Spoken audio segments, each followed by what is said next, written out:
जादुई परी की मोमोज बिरयानी। सिम्बा आपू शहर में आर्यन अपनी पत्नी जिया के साथ अपने भैया भाभी के साथ रहता था। आर्यन की भाभी प्रीति काफी नकचड़ी थी। वह बिल्कुल नहीं चाहती थी कि आर्यन और जिया उनके साथ घर में रहें। इसीलिए वह हमेशा अपने पति संदीप से इसकी शिकायत किया करती। कितनी बार कहा है आपको, मुझे आपके भाई और उसकी पत्नी के साथ रहना पसंद नहीं है। मैं बिल्कुल नहीं चाहती कि उन्हें पिताजी के छोड़े हुए जमीन जायदाद में हिस्सा मिले। मैं खुद यही चाहती हूँ। भाग्यवान इसलिए आज मैं कोर्ट में जाकर आया और एक वकील को घूस खिलाकर फर्जी वसीयत के कागज तैयार करा लाया हूँ, जिसमें साफ साफ लिखा है कि पिताजी ने जाने से पहले सारी चीजें मेरे नाम की है। अब बस कल सुबह की देर है। वाह पतिदेव, क्या तरकीब लगाई है आपने। आर्यन और जिया स्वभाव के बहुत अच्छे थे। घर का सारा काम जिया अकेले किया करती थी और आर्यन अपने पिता की बिरयानी की दुकान में काम किया करता था। अगले दिन का सूरज उगता है। संदीप और प्रीति आर्यन और उसकी पत्नी दोनों को घर से निकाल देते हैं। भैया, ये आप क्या कर रहे हैं? दीदी, हमसे क्या गलती हो गई? आप हमें घर से क्यों निकाल रही हैं? हम कहाँ जाएंगे? कहीं पर भी जाओ, बस मेरे घर वापस मत आना। और आर्यन, तुम्हें कल से काम पर आने की जरूरत नहीं है। उस बिरयानी की दुकान को भी पिताजी मेरे नाम कर गए हैं। जाओ तुम दोनों और खुद का कुछ कर लेना, बस वापस यहाँ मत आना। समझे? रहने की थोड़े दिन किसी रेलवे स्टेशन पर सो जाना। गरीब लोग वहीं पर सोते हैं। आर्यन अपनी पत्नी को लेकर सिंपल रेलवे स्टेशन चला जाता है और खाने के लिए कुछ चीजें लेता है। पूरा दिन उसी रेलवे स्टेशन पर बिताते हैं। न सिर पर छत, न बदन पर चादर। जैसे तैसे दिन बीत रहा था। खाना भी कम हो रहा था। हम खाएंगे क्या? खाने के लिए कुछ नहीं बचा है। तुम चिंता मत करो, यहीं ठहरो, मैं कुछ करता हूँ। आर्यन थोड़ी दूर जाकर लोगों से खाने की भीख मांगने लगता है। खाना दे दो, खाना दे दो, किसी के पास कोई खाना है तो मुझे दे दो, मेरी पत्नी भूखी है। खाना दे दो। कुछ देर तक तो कोई नहीं आता, पर थोड़ी देर बाद आर्यन अपनी हालत पर फूट फूट कर रोने लगता है। तभी वहाँ पर एक छोटी सी लड़की आर्यन के पास आकर कहती है, आप रो क्यों रहे हैं?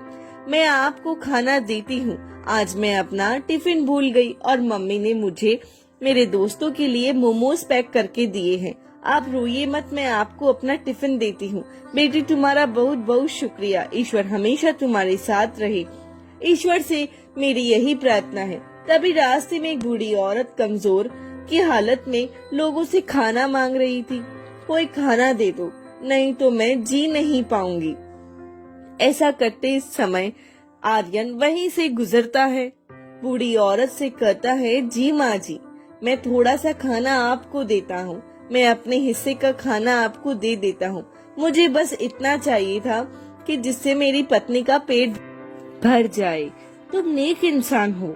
तलाश हर जगह तुम्हें उसी तरीके से जैसे कोई समुद्र में मोती ढूंढता हो। हर बार पत्थर हाथ में आते हैं, मगर आज तो इस समंदर में मुझे मोती मिल गया है। वो बूढ़ी औरत अचानक से परी में बदल जाती है। जिस बच्चे ने तुम्हें यह टिफिन दिया था वो मैं ही थी बेटा। भूखमरी की हालत में भी तुमने मुझे खाना दिया। अब से तुम कभी भूखे नहीं सोओगे। धीरे धीरे सब जो तुमने खोया है उसका दुगना तुम्हारे पास आ जाएगा। मेहनत करो और खूब तरक्की करो। आर्यन परी जादू से वहाँ स्टेशन पर एक दुकान खड़ी कर देती है, जिस पर मोमोज बिरयानी लिखा होता है। कल से तुम यही बेचोगे। इस दुकान पर तुम काम करोगे। जो कोई तुम्हारे हाथ की बिरयानी खाएगा वह इसका दीवाना हो जाएगा। यह कहकर वहाँ से वह परी चली जाती है। आर्यन जिया को जाकर खाना देता है और उसे सारी बात बताता है। अच्छे लोगों के साथ बुरा होता है, सबने कहा और सुना है, मगर आज जो हमारे साथ हुआ है वह प्रमाण है कि यह वाक्य गलत है। अगले दिन आर्यन और जिया दोनों दुकान में जाते हैं, जहाँ पर पहले से ही मोमोज बिरयानी बनाने की सामग्री होती है। 2 पेटियां रखी होती है और साथ ही वहाँ एक पर्ची भी थी जिसमें मोमोज बिरयानी बनाने का तरीका लिखा था। यहाँ तो पहले से ही सामग्री रखी हुई है। हम इस बिरयानी को सबके लिए बेचेंगे। इसे गरीब भी खरीद सकता है और अमीर भी। इस बिरयानी को हम 5 रुपए में बेचेंगे। सही कहा आपने। आर्यन और जिया मोमोज बिरयानी बना लेते हैं और उस मोमोज बिरयानी को रेलवे स्टेशन पर 5 रुपए में बेचना शुरू कर देते हैं। थोड़ी देर बाद वहाँ कई सारे लोग उनकी बिरयानी और मोमोज बिरयानी खाने आ जाते हैं। एक बूढ़ा आदमी बोलता है, बेटा शुक्रिया, तुमने हम गरीबों को अपने ध्यान में रखकर यह अनोखी मोमोज बिरयानी 5 रुपए में बेचना शुरू किया। हमने भी दिन सहे हैं, हमें पता है कि कैसा लगता है। आप निश्चित रहिए और यह बताइए आपको मोमोज बिरयानी कैसी लगी और चाहिए क्या। उसके लिए पैसे की जरूरत नहीं है।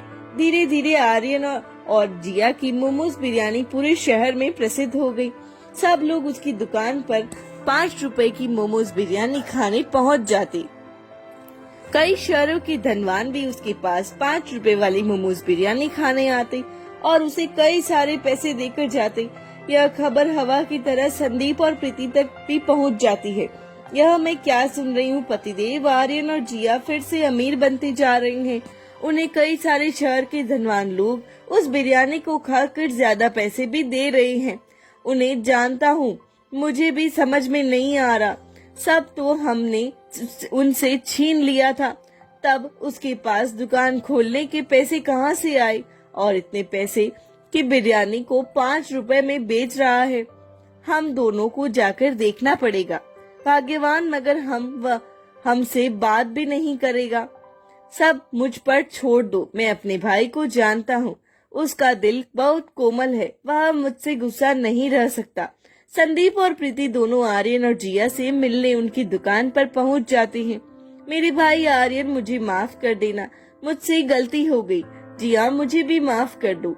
तुम लोगों के साथ हमने बहुत बुरा किया है। अरे दीदी, कोई बात नहीं, बुरा तो हमारे साथ हुआ मगर हम टूटे नहीं और आप हमारे पास आ गई तो मैं अभी कह सकती हूँ कि परिवार हमसे झूठे नहीं। संदीप भैया, हमने आप दोनों को माफ किया। मैं आपको मोमोज बिरयानी खिलाता हूँ। आर्यन दोनों को मोमोज बिरयानी खिलाता है।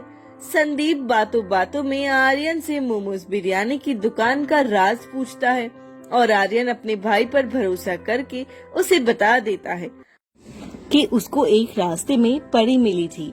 परी ने ही उसकी दुकान बनाई और वही उसी सामग्री और मोमोज बिरयानी बनाने का तरीका बताकर गई है।